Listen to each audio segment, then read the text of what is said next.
Hello good morning students, welcome to अगेंस। मैं आपका केमिस्ट्री ट्यूटर विवेक यादव। तो जैसा कि बेटा हमने प्रीवियस जो पार्ट था उसमें डिस्कस किया था जीरो ऑर्डर रिएक्शन। उसके लिए हम कैसे रेट ला इंटीग्रेटेड फॉर्म से फाइंड आउट कर पाते हैं। ओके, और उसके अंदर हमने ग्राफ को भी डिस्कस किया था। आज हम डिस्कस करने वाले हैं फर्स्ट ऑर्डर रिएक्शन को, और फर्स्ट ऑर्डर रिएक्शन के अंदर कैसे हम इंटीग्रेटेड फॉर्म से रेट ला को डिटरमाइन करते हैं, ये भी सीखेंगे, और उसके ग्राफ के भी बारे में। तो आइए आज का सेशन हम स्टार्ट करते हैं। सबसे पहले हमारे पास है कि फर्स्ट ऑर्डर रिएक्शन क्या होती है। जैसे कि हमारे पास जीरो ऑर्डर रिएक्शन थी, उसमें क्या था, rate is independent of concentration through out the course of reactions. उसमें रेट क्या था, इंडिपेंडेंट था कंसंट्रेशन पे, बट यहाँ पे जो रेट ऑफ रिएक्शन है वो डायरेक्टली प्रोपोर्शनल होगी first power of concentration of reacting substance. तो वही हमने बता रखा है, in this class of reaction rate of reaction is directly proportional first power of reacting substance. मतलब इसका क्या है फॉर्म वो भी बताएंगे हम। तो इसी के अंदर मेरे पास जो मैं लिखूंगा integrated rate law for first order reaction, integrated rate law for first order reaction. ये जो इसका डेरिवेशन है बिल्कुल जीरो ऑर्डर की तरह ही चलेगा, बस थोड़ा सा जहां पे चेंजमेंट आएगा वो मैं आपको बताऊंगा। देखो, जहां मैंने फर्स्ट ऑर्डर की जो डेफिनेशन लिखी है कि जिसमें सीधा सीधा लिखा हुआ है, जैसे मान लो मेरे पास, जैसे हमने जीरो ऑर्डर में यही किया था, R convert into product, R convert into product, यही किया था ना हमने। तो सेम फर्स्ट ऑर्डर के अंदर भी मैं यही कर रहा हूं, आर कन्वर्ट इनटू प्रोडक्ट। फिर मैंने उसके बाद क्या लिखा था, इसके लिए रेट ऑफ रिएक्शन क्या था, माइनस का डी आर अपॉन में डी टी, माइनस का डी आर अपॉन में डी टी, डायरेक्टली प्रोपोर्शनल, किसके प्रोपोर्शनल था, concentration of reactant, concentration of reactant. देखो बेटा, मैंने जीरो ऑर्डर में यहाँ पे क्या कर दिया था, जीरो, और फर्स्ट ऑर्डर में यहाँ पे क्या कर देंगे, वन कर देंगे। फर्स्ट ऑर्डर में क्या कर देंगे, वन कर देंगे, जीरो ऑर्डर में जीरो कर देते हैं। ठीक है, तो बस हो गया मेरा काम। तो इस टर्म को मैं क्या लिखूंगा, जब इस प्रोपोर्शनलिटी को ओपन करता हूं तो क्या आएगा, डी आर अपॉन में D T, D R upon में D T is equal to K R, K R, क्योंकि किसी पावर वन है वो एज इट इज आ गया हमारे पास। अब हम उसके बाद हमने क्या किया था, इसी में भी, इसमें क्या करते हैं, अब रीअरेंज करेंगे इसको। इसमें हम क्या करेंगे, रीअरेंज करेंगे, कर दो रीअरेंज। इस आर को ले आएंगे इसके नीचे, तो ये आ गया मैं माइनस का डी आर अपॉन में R is equal to K D T, is equal to K D T. ठीक है, और मेरी जो डेफिनेशन है वो यही तो है। फर्स्ट ऑर्डर के लिए हमने डेफिनेशन में यही तो लिखा है कि भी जो आपकी रेट ऑफ रिएक्शन है, ये मेरी क्या है, rate of reaction directly proportional, ये सिंबल आ गया डायरेक्टली प्रोपोर्शनल का, किसके है directly proportional, first power of reacting substance. Reacting substance ये है और उसकी फर्स्ट पावर, तो पहली पावर क्या रखी हमने, first power of reacting substance, तो ये आ गया आपके पास। ओके, तो आई थिंक डेफिनेशन इस पॉइंट से आपकी क्लियर आउट हो चुकी है। फिर उसके बाद हमने यहाँ पे क्या किया है, सेम एज इट इज लिखा है, इस प्रोपोर्शनलिटी को ओपन किया है। प्रोपोर्शनलिटी को ओपन करते हैं तो के क्या आ गया आपके पास, ये रेट कांस्टेंट आपके पास, रेट कांस्टेंट प्रोपोर्शनलिटी, इसको क्या बोलेंगे, आपके आपके पास रेट कांस्टेंट, ये कौन आपके पास है, रेट कांस्टेंट की। हम इसी के अंदर तो यही तो फाइंड आउट करने चाह रहे हैं, rate law for first order reaction के लिए। ठीक है, अच्छा, अब ये कर दिया आपने। फिर इसके बाद हमने नेक्स्ट टर्म में क्या किया था, integration on both side, integration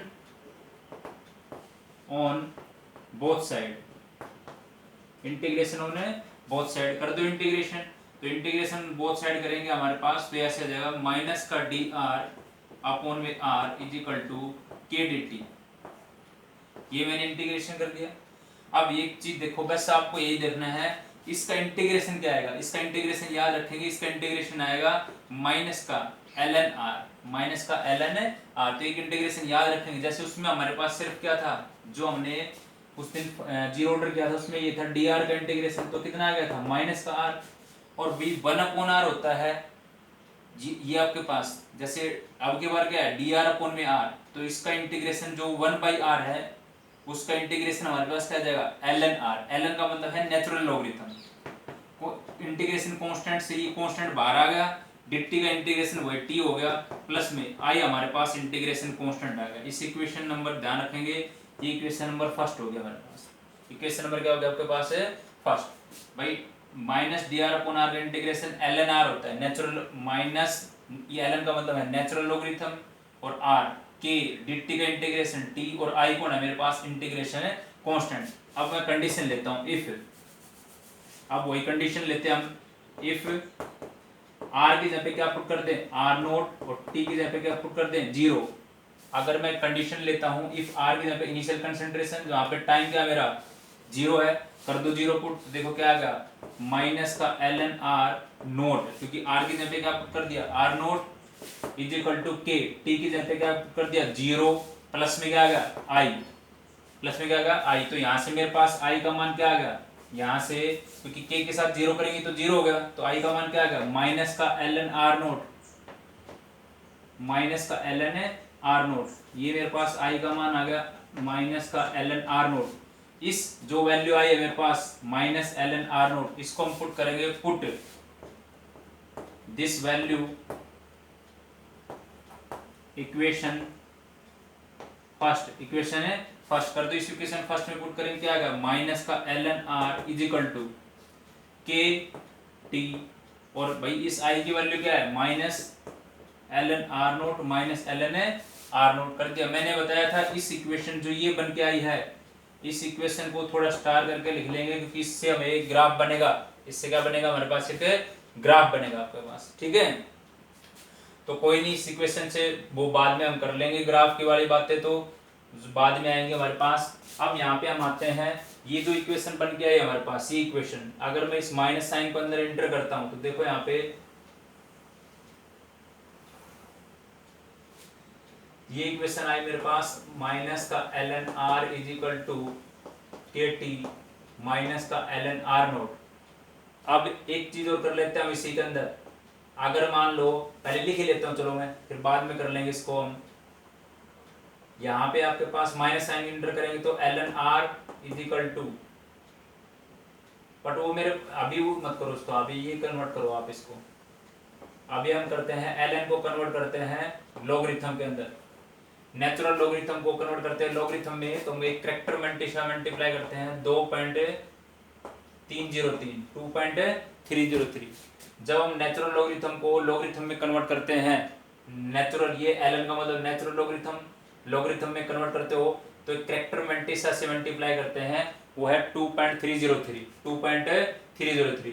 अब ये बताओ मेरे को यहाँ पे वो चीज क्या है, यहाँ पे क्या होगी, जैसे यहाँ पे इसको ऐसे करेंगे, यहाँ पे तो आएगा क्या, ये आ जाएगा माइनस का log r is equal to के टी माइनस का log r नोट।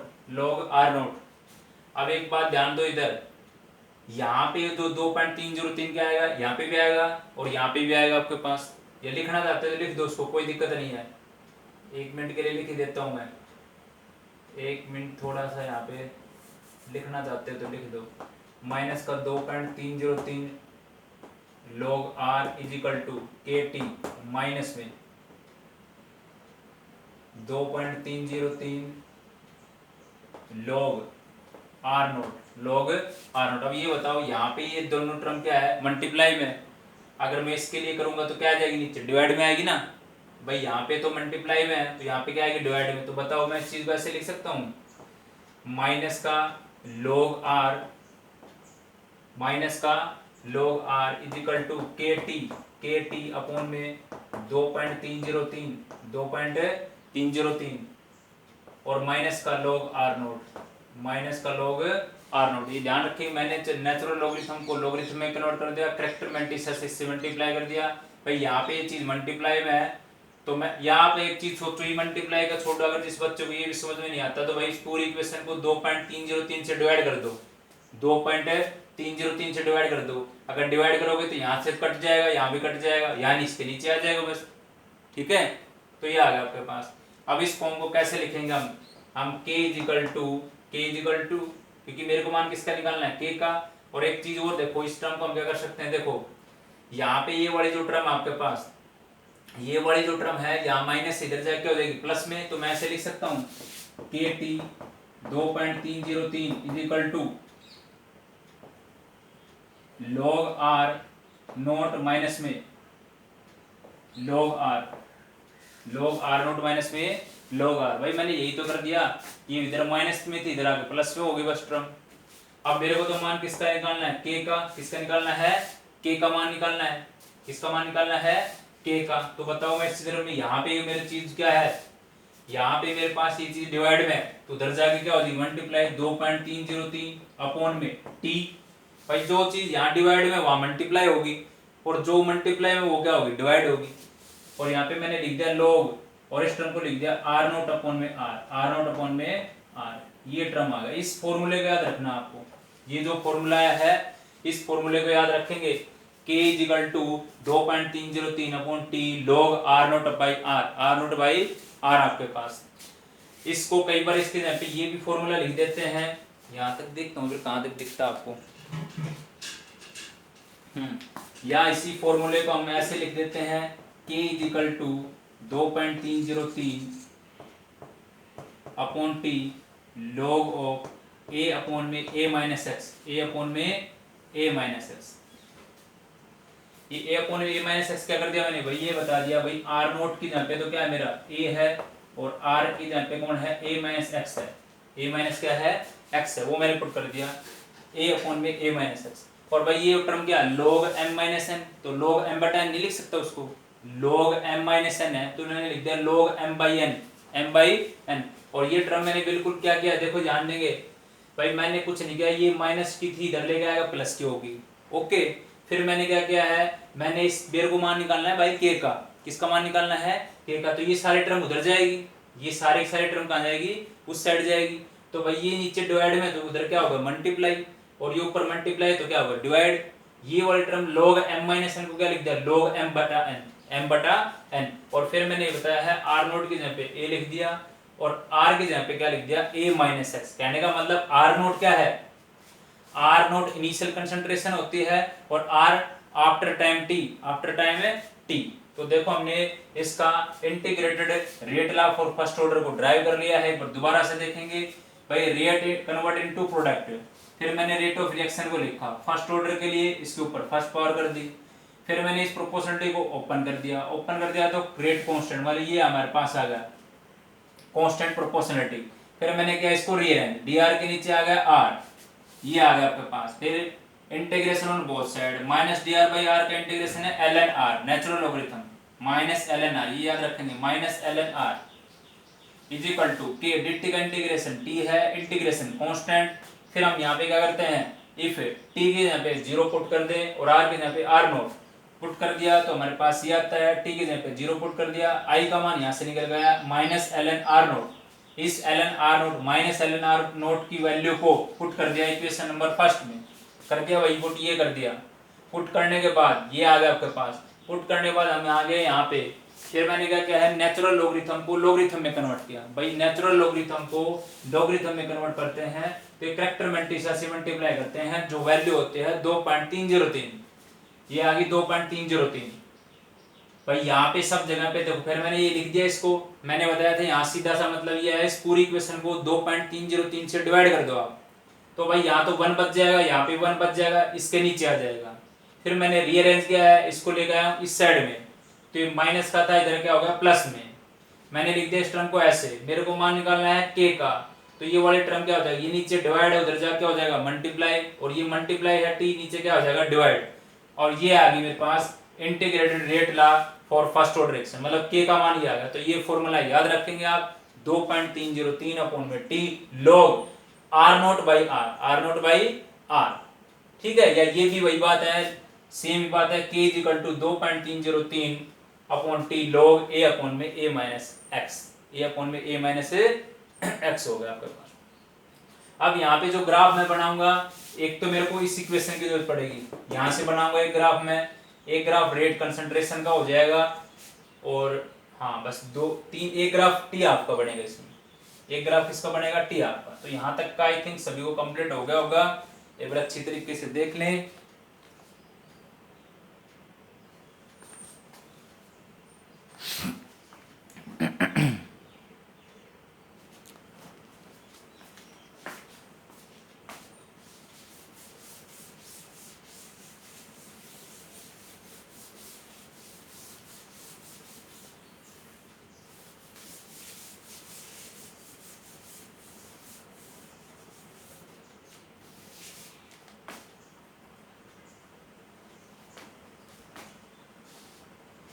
अब जो जो हमें जरूरत पड़ेगी, जहां से हमारा ग्राफ बन रहा है माइनस का, तो वो एल का लॉग का वो कैसे कर लेना मैं बता दूंगा आपको। माइनस का ln r के टी माइनस का ln r नोट। एक तो यहां से ग्राफ बनेगा, एक मेरा क्या बनेगा रेट वर्सेज कंसंट्रेशन का, और एक है टी ऑफ से बनेगा, T of versus initial concentration. ये तीन ग्राफ बनेंगे मेरे पास। एक तो यहां से इस इक्वेशन से बनेगा, एक रेट वर्सेज कंसंट्रेशन से, और एक आपके पास आएगा T of versus initial concentration. यहां से ग्राफ जो बनेगा वो देखो एक मिनट के लिए, यहां से जो ग्राफ बनेगा मैं इस जैसे उसमें क्या था बिल्कुल इस माइनस को अंदर एंटर करूंगा तो ये आ जाएगा ln r equal to minus का kt और प्लस का ln r नोट, प्लस का ln है r नोट। अब इस इक्वेशन में लिखो y equal to mx plus c, straight line equation. y axis के अलॉन्ग कौन है, y एक्सिस के अलॉन्ग कौन है ln r हो गया। x के अलॉन्ग कौन है, x के अलॉन्ग कौन है वही टाइम, कौन है टाइम आपके पास। माइनस के मतलब ऐसे आ गया, माइनस के ये आ गया आपके पास स्लोप, जो किसको रिप्रेजेंट कर रही है आपकी स्लोप को। बस चेंज यहाँ था, उसमें आप एक कंसंट्रेशन वर्सेस टाइम था, इसमें ln r आएगा, मतलब है तो ये कंसंट्रेशन बट उसका जो इंटीग्रेशन से जो आता है वही आ गया ln r वर्सेस टाइम, तो माइनस के स्लोप। और एक बात और ध्यान रखेंगे, यही ग्राफ देखो ग्राफ ये बन गया मेरे पास, मैंने माइनस को साइन इंटर करवाया, ये स्ट्रेट लाइन इक्वेशन लिखी। अच्छा इंटरसेप्ट कौन है, यहां से लेकर यहां तक कौन है ln r note c intercept के जहां पे ये हो गया बेटा, इस पॉइंट से लेकर यहां पॉइंट तक। ओके अच्छा मैं इसमें एक बात और बताना चाह रहा हूं, अगर मैं इसी टर्म को भाई इस इक्वेशन के अंदर क्या कर दिया हम, इस इक्वेशन के अंदर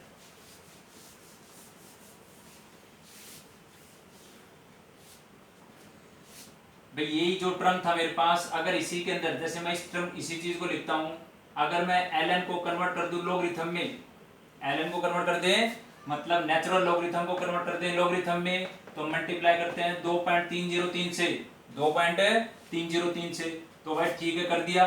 तो यहाँ पे देखो क्या टर्म आएगी, यहाँ पे वही तो आएगा माइनस का log r is equal to के टी अपॉन में 2.303 माइनस का log r नोट, माइनस का log r नोट।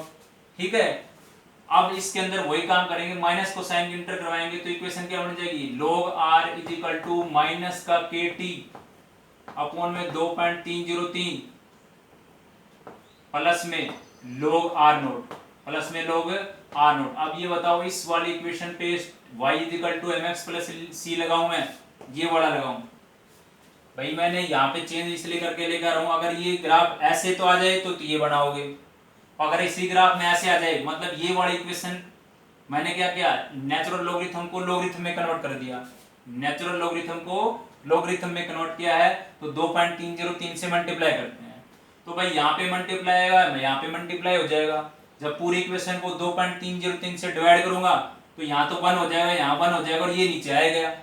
ठीक है ये समझने का है सीधा सा, मतलब कैसे बताएं, नहीं तो डायरेक्ट मेरा तो यही है कि मैंने ये कन्वर्ट किया तो यहाँ टर्म जो मल्टीप्लाई में है तो यहाँ पे क्या आएगी डिवाइड के अंदर।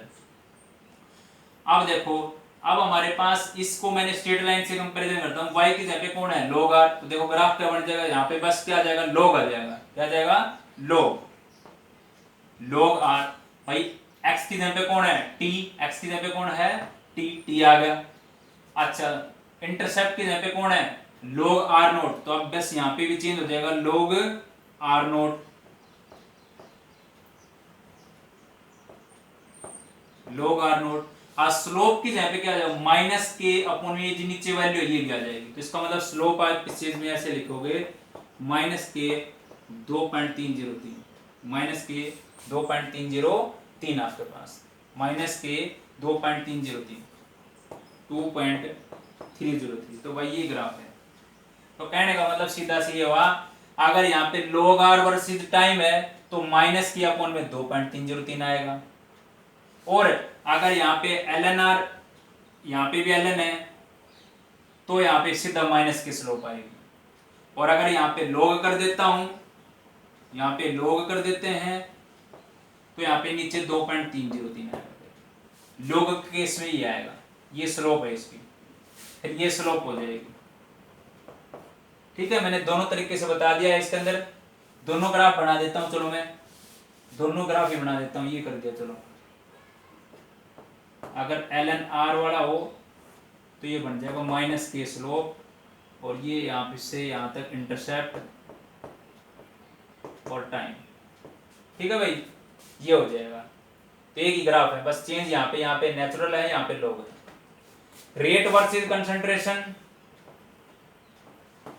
यहाँ पे रेट और ये कंसंट्रेशन, तो इसका ग्राफ आएगा ये रेट वर्सेस कंसंट्रेशन। ये तो था कि भाई rate of reaction is directly proportional first power of concentration of A reacting substance. मतलब इसमें रेट डिपेंड है कंसंट्रेशन पे। रेट किस पे डिपेंड है? कंसंट्रेशन पे, इसलिए इसका ग्राफ ये आएगा रेट वर्सेस कंसंट्रेशन का। ये जीरो ऑर्डर में मैंने उस दिन सिखाया था, वो ये था रेट वर्सेस कंसंट्रेशन, ये वाला जीरो ऑर्डर में। ठीक है, ये फर्स्ट ऑर्डर का है, ये सभी ग्राफ फर्स्ट ऑर्डर के चल रहे हैं। अब चलते हैं टी हाफ के केस में। तो सबसे पहले आप वही करो, इसके अंदर क्या करेंगे, जो हमने इंटीग्रेटेड फॉर्म लिखी थी वो k = 2.303/t log r0/r। अब हमें क्या निकालना है? T half. तो टी की जगह पे क्या कर देंगे? t1/2, और r की जगह पे क्या कर दें?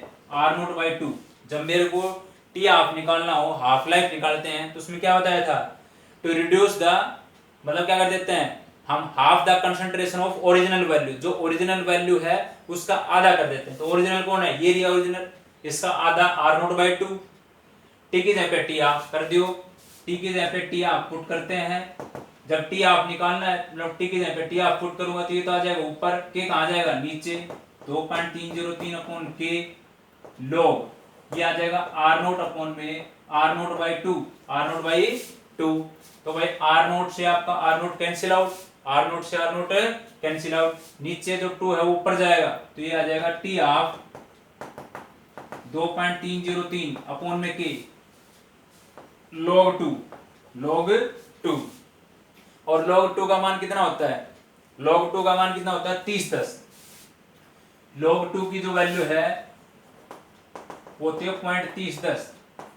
log 2 की वैल्यू 0.3010। मतलब कैसे देखा मैंने बता रखा था 11th में, एक डिजिट होता है तो हम क्या करते हैं? n-1 करते हैं, n-1। तो एक डिजिट है, एक में से एक गया, कितना बच गया? 0.20 का 0 पे। अब log के टेबल में 20 का 0 पे देखोगे आप, 20 का 0 पे, तो मिलेगा 3010। कितना मिलेगा? 3010। तो भाई यहाँ पे पुट कर दो, तो क्या आएगा? T half = 2.303/k multiply 0.3010। जब इसको मैं सोल्व करता हूँ, मल्टीप्लाई करूंगा तो एक टर्म आ जाएगी 0.693/k।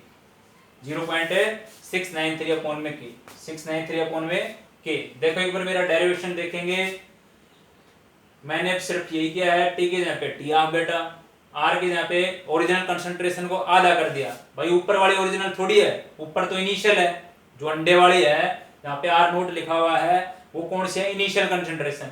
ये आफ्टर टाइम टी वाली है। तो ये जो ओरिजिनल है उसको मैंने क्या कर दिया? आधा, इसकी जगह पुट कर दिया r0/2 कर दिया पुट। करने के बाद क्या आ गया? ये टर्म आ गई, r0 से r0 क्या हो गया?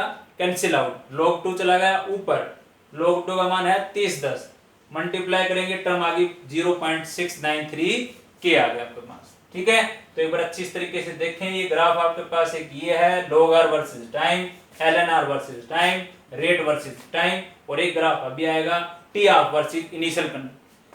तो इसमें इनिशियल कंसंट्रेशन वैसे आएगी नहीं, क्योंकि इसमें तो बट हाँ कोई नहीं, इसमें वो रहेगा, इसके अंदर इंडिपेंडेंट रहता है वो, क्योंकि एक कांस्टेंट वैल्यू है। ये वैल्यू जो है एक कांस्टेंट वैल्यू है, कांस्टेंट वैल्यू है। तो ये हमने डेरिवेशन कर लिया है। अब देखो इसकी जगह पे ग्राफ बनाता हूं मैं लिख लेता हूं यहाँ पे, जो मेरी फर्स्ट ऑर्डर के लिए क्या माना है? T half for first order 0.693/k, 693/k। तो भाई ये ग्राफ बन जाएगा, यहाँ पे टी हाफ और यहाँ पे initial concentration. But initial concentration यहाँ पे कोई ये वैल्यू क्या है, कांस्टेंट वैल्यू है, इसलिए इसमें ये आ जाएगा कांस्टेंट वैल्यू। इसका मतलब टी आप इनिशियल कंसंट्रेशन पे इंडिपेंडेंट है फॉर फर्स्ट ऑर्डर के लिए, फॉर फर्स्ट ऑर्डर, क्योंकि ये क्या कांस्टेंट वैल्यू है, के तो अपने आप कांस्टेंट है, ऊपर एक कांस्टेंट वैल्यू है ही, इसलिए क्या आ जाएगी लाइन ऐसे स्ट्रेट आगे है, इंडिपेंडेंट है, t half is independent of initial concentration, तो स्ट्रेट लाइन। तो भाई ये सारे ग्राफ हैं, ये सारे ग्राफ, ये एक ही ग्राफ है, ये एक ही ग्राफ है, क्योंकि यहाँ पे नेचुरल है और यहाँ पे लॉगरिथम टर्म है बस। तो 1, 2 और 3 ग्राफ फॉर फर्स्ट ऑर्डर के लिए, फॉर ए फर्स्ट ऑर्डर। तो ध्यान से देखो इसको,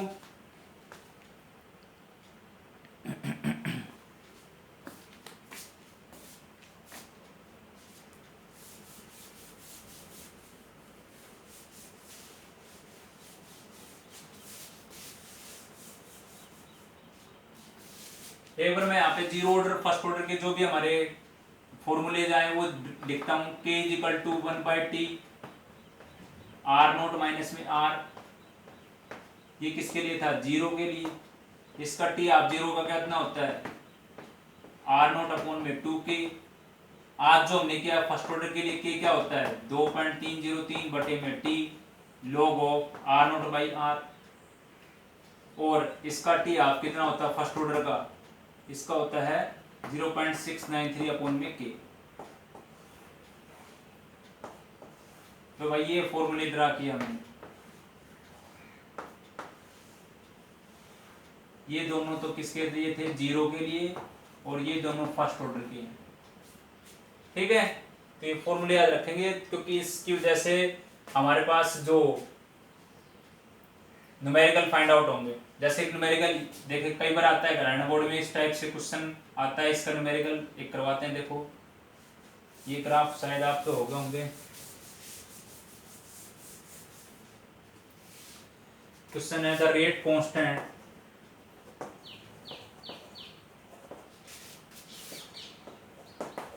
फॉर फर्स्ट ऑर्डर रिएक्शन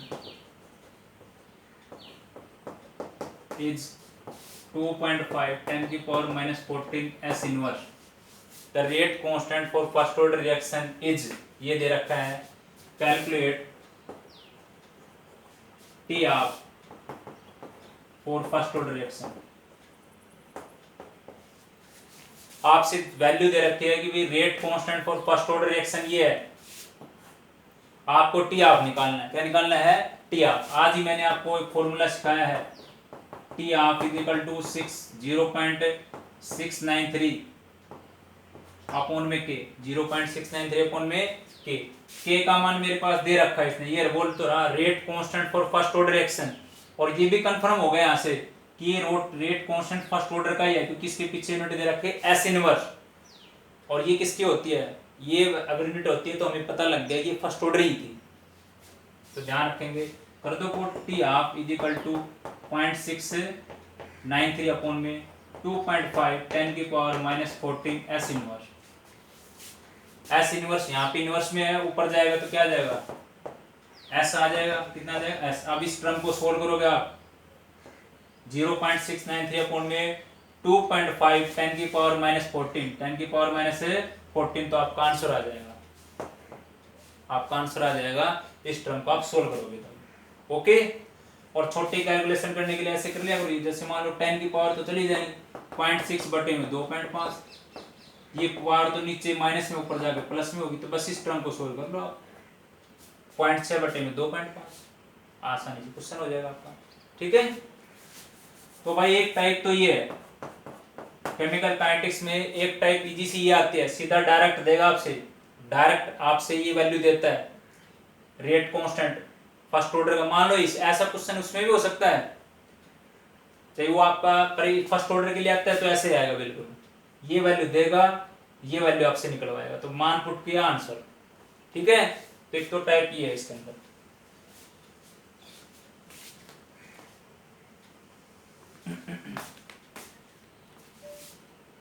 तो ये कर लेंगे टाइप, इस पे काफी जितने भी क्वेश्चन कर सकते हो आप।